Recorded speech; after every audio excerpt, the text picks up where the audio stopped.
Vale, pues en primer lugar quería agradecer a la organización del seminario, evidentemente, por contar conmigo en la que es mi primera experiencia en estas lides, digamos, y bueno, por organizar el seminario dados los tiempos que corren.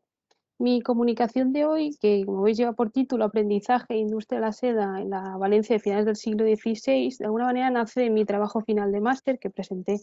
el año pasado y que fue dirigido, tutorizado por el profesor Daniel Muñoz Navarro, y en el que nos marcamos como objetivo observar la calidad y cantidad de la mano de obra, y dibujar en cierta medida el aprendiz modelo y en definidas cuentas también dirimir el grado de dinamismo del mercado laboral sedero y las opciones de movilidad social, tanto vertical como horizontal, que podíamos encontrar. Y como también ha mencionado antes el profesor Nieto, pues también subrayar de alguna manera la importancia de la coyuntura política, social y económica en el cual el gremio se desenvolvía. Eh, vale, para ir rápido, que el tiempo apremia, este es un poco el esquema que voy a seguir. En primer lugar, explicaré las fuentes que utilicé, la metodología, y después pasaré ya a lo que es el grueso del trabajo y algunos de los datos que obtuve.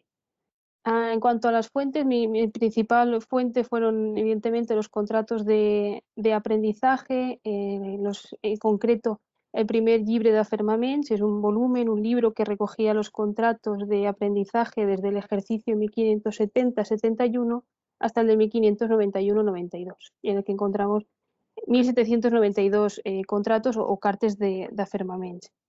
En este, como también se acaba de mencionar,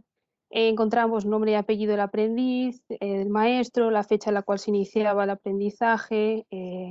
pues también la soldada, que es esta remuneración que recibían los jóvenes al término de su contrato, y que solían ser de 4 libras anuales por año trabajado, hasta un máximo de 20 libras, que es lo que hemos encontrado. Y evidentemente, pues derechos y obligaciones de cada parte, los años fijados para el contrato, y en ocasiones también la edad, la procedencia geográfica e información sobre familiares. Creo que eso además es una fuente digna de mención, no solo por la cantidad de información que nos aportó y que permitió elaborar la base de datos que ahora os mostraré brevemente, sino también porque, como se decía también en otra comunicación, la mayoría de estos contratos se realizaban ante de notario, mientras que en este caso el gremio obtuvo el permiso, la autorización por parte del gobernador de Valencia para poder inscribir a los jóvenes, a los aprendices directamente a través del escribano de la corporación en presencia de clavario y mayorales. Bien, también utilicé las ordenanzas gremiales, evidentemente, para contrarrestar de alguna manera esta visión que tenemos de la teoría con la práctica, y el listado de maestros del ejercicio 1597-98, que en el último de los apartados explicaré el porqué. Bien, esta es una captura que he incluido de lo que fue mi base de datos, parcialmente, como podéis ver, pues se trató de manera sistematizada, individualizada cada uno de los casos que nos encontramos, y que también pues, nos permitió después pues, obtener una serie de cifras, de datos, que además también nos sirvieron para poner en contexto peninsular y también europeo. Pasando ya a lo que es el trabajo y lo que he traído hoy, en el caso del gremio de Velluters, que se fundó en Valencia en 1479, experimentó una primera etapa de apertura y de dinamismo que se fue atenuando, estancando a lo largo de este siglo XVI, y a medida también que las dificultades económicas se multiplicaron. Eh, por tanto, pues queremos ver más o menos cómo esto afectó al grupo de los aprendices. Como decía al principio, encontré 1.792 cartas distribuidas a lo largo de 22 años, como muestra la gráfica. De estas, este número, estas 1.792, no son el número de aprendices que encontramos inscritos en el gremio, sino únicamente nuevas entradas. Y además de estas, 1.570 eran pues aquellas primeras cartas, digamos, aquellos contratos de jóvenes que entraban al gremio por primera vez. Teníamos 213 segundas y 9 terceras. Como vemos, la entrada de jóvenes es pues bien, más o menos estable a lo largo de este periodo, a excepción de 3 años, que como he señalado aquí en la diapositiva, que se experimenta un pico, pero la verdad es que parece que no es nada relativamente excepcional. Lo que sí que me parece más interesante, y como señalo en la tabla, es cuando ponemos en relación las medias anuales de entradas de aprendices con los datos que tenemos de estudios previos para oficiales y maestros. En el caso de los maestros, como se puede ver, un cierto estancamiento, vemos el número que se mantiene alrededor de 43, mientras que en el caso de oficiales desciende en la primera década a la segunda de 55 a 46. Por tanto, se puede observar claramente cómo en este periodo de dificultades económicas, ante el estancamiento del número de maestros, el descenso del número de oficiales quedó compensado por un incremento de aprendices, que es una mano de obra notablemente más barata, no cualificada, pero que generaba también menos conflictos con el resto de miembros del gremio. Otra de las... A ver, que no... Ahora. Vale. Otra de las variables, digamos, que estudiamos fue la procedencia geográfica de los muchachos. De todas aquellas cartas en las cuales pudimos obtener este dato, un 45% de los aprendices procedían de Valencia o particular contribución. Un 25% eran aprendices de la Terra, es decir, del Reino de Valencia, y que solían proceder además de núcleos importantes como Gandía, Denia o Segorbe. Otro 25% forasteros, especialmente destacan aquellos procedentes de Requena, Granada o Toledo, y únicamente un 5% extranjeros. Especialmente venían de Francia, lo que hoy conocemos como Italia. Con estas cifras, lo que creo que nos dejan entrever es, como señalo, que en esta migración de largo radio, que además es menor, queda concentrada en áreas con una importante tradición sedera, como digo, Granada, Toledo, incluso Francia e Italia, mientras que se observa una abrumadora presencia de migración de corto radio, en la que predominan los jóvenes, tanto en la ciudad como en el Reino de Valencia, y por lo tanto parece que sí sé que se va produciendo un relativo cierre de la corporación a favor de estos dos grupos, lo que podría ser o se podría ver como una posible pérdida de atracción, de dinamismo del mercado laboral sedero, la Valencia de finales del siglo XVI. Si pasamos al origen socioprofesional de estos jóvenes, de estos aprendices, nuevamente estas son el número de cartas en el cual pudimos encontrar este dato y decidimos establecer 5 categorías: los hijos de artesanos, de trabajadores agrícolas, de velluters, de maestros, de mercaderes, y otro grupo de otros, en el que bueno, hay las más variadas profesiones, y que decidimos pues bueno, concentrarlo en toda una categoría, ya que su muestra era muy reducida. Entre estos 178 hijos de artesanos, donde también encontramos más de 50 ocupaciones, un 17% formaban parte de lo que es la industria de la seda, por ejemplo, torcedores o tintoreros de la seda. Y un 65% procedían del sector textil, por lo que parece que en este caso los hijos de artesanos que decidieron no seguir los pasos de sus padres se mantuvieron más o menos dentro del mismo sector, posiblemente por las similitudes que podía encontrar en los diferentes oficios o el bagaje que podía encontrar en su propio hogar. En cuanto a los hijos de los trabajadores agrícolas, es el segundo grupo más numeroso, por delante incluso de los hijos de maestros. Parece pues que al final era representa el hecho de inscribirse en este oficio de velluters, suponía un signo de mejora social. Parece que aún resulta atractivo, también por el hecho de pasar de un entorno rural a uno urbano, y en el caso de las familias más humildes también, pues, este joven que pasaba a residir con el maestro al final era una boca menos que alimentar en casa.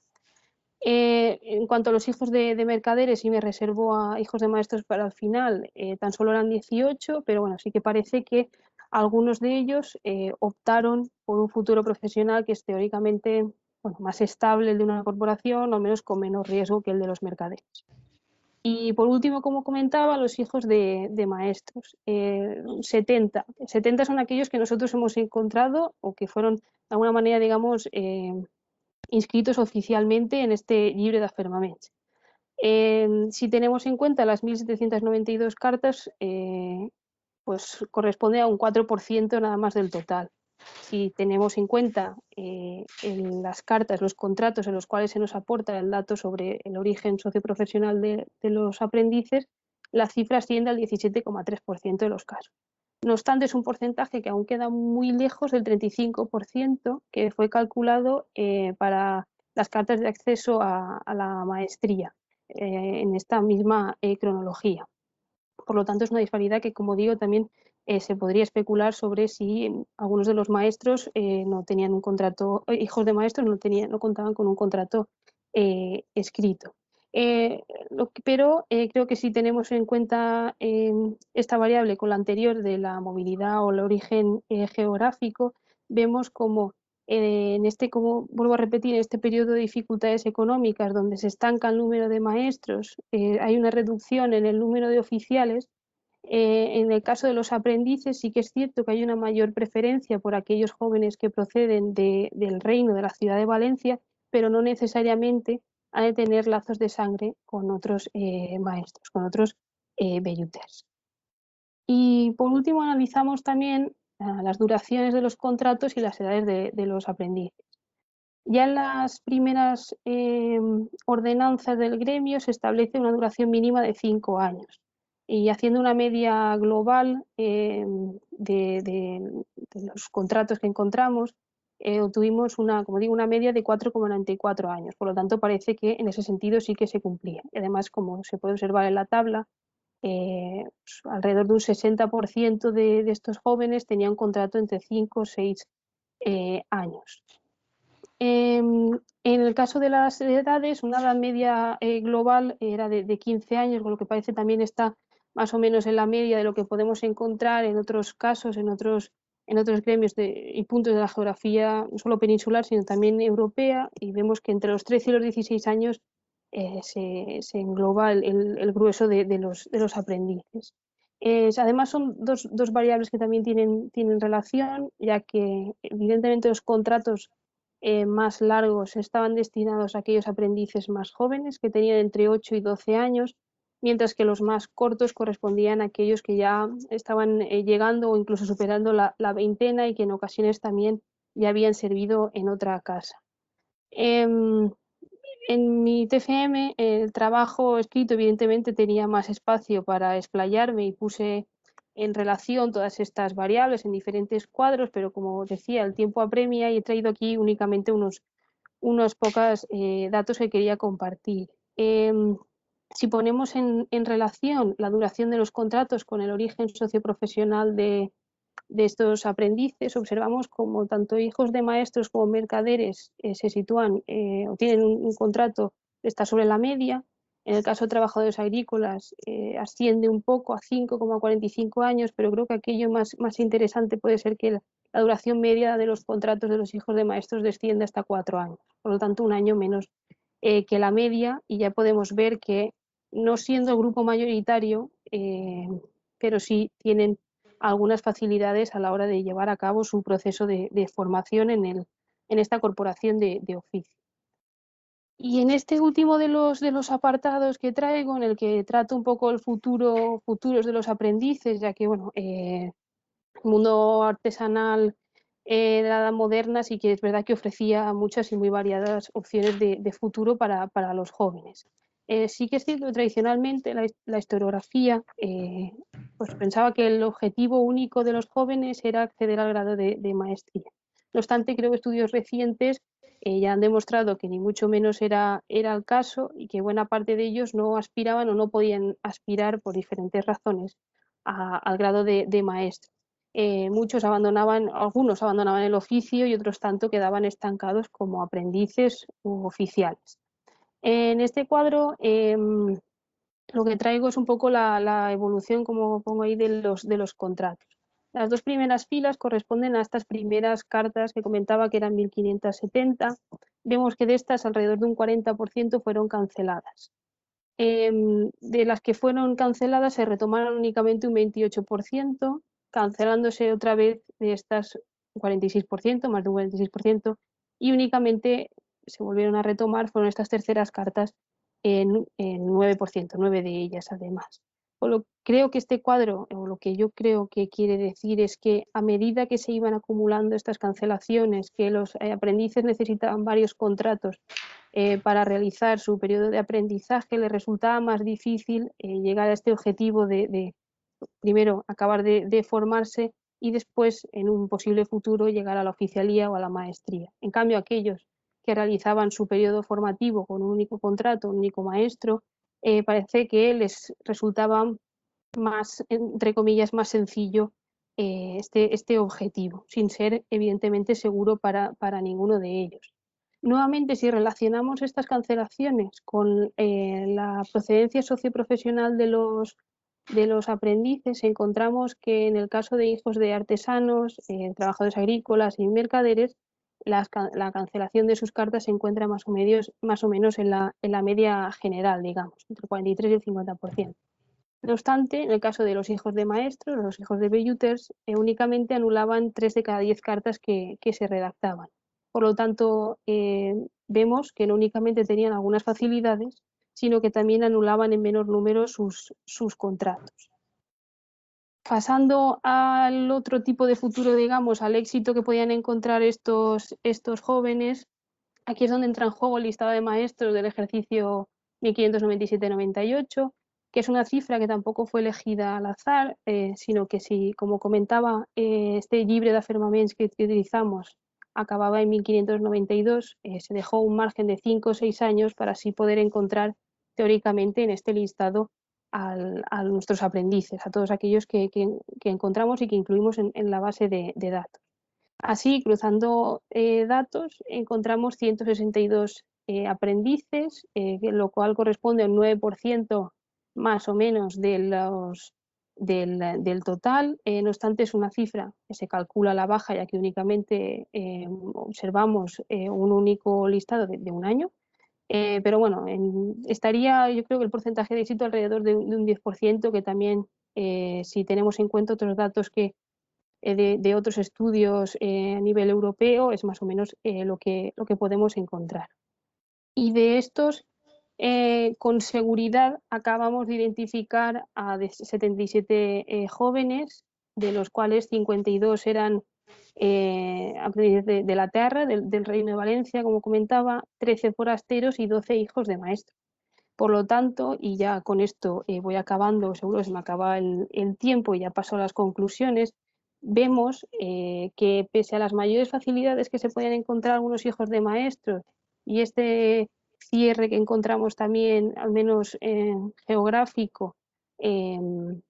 como digo, a pesar de estas facilidades, a pesar del menor número de cartas canceladas, vemos que nos encontramos ante un mercado laboral aún abierto, relativamente abierto, para jóvenes procedentes tanto de la ciudad como del Reino de Valencia, tanto un mercado dinámico en tanto cuanto a los aprendices, no tanto parece que para maestros y oficiales, pero sí que, como digo, que una industria que, teniendo en cuenta la coyuntura económica complicada en la cual se encontraba, aún parecía atractiva para ciertos grupos de jóvenes que veían en definitiva pues, un medio para la subsistencia y también pues, un medio para de alguna manera encontrar una relativa estabilidad económica y laboral. Pero bueno, como apunto aquí también, creo que es un estudio que deja unos interrogantes abiertos, que requiere de mayor, de profundizar más en él y de observar y analizar mayor número de contratos y de cartas en una cronología más amplia, que esperemos que se pueda hacer en un futuro. Eso es todo y muchas gracias.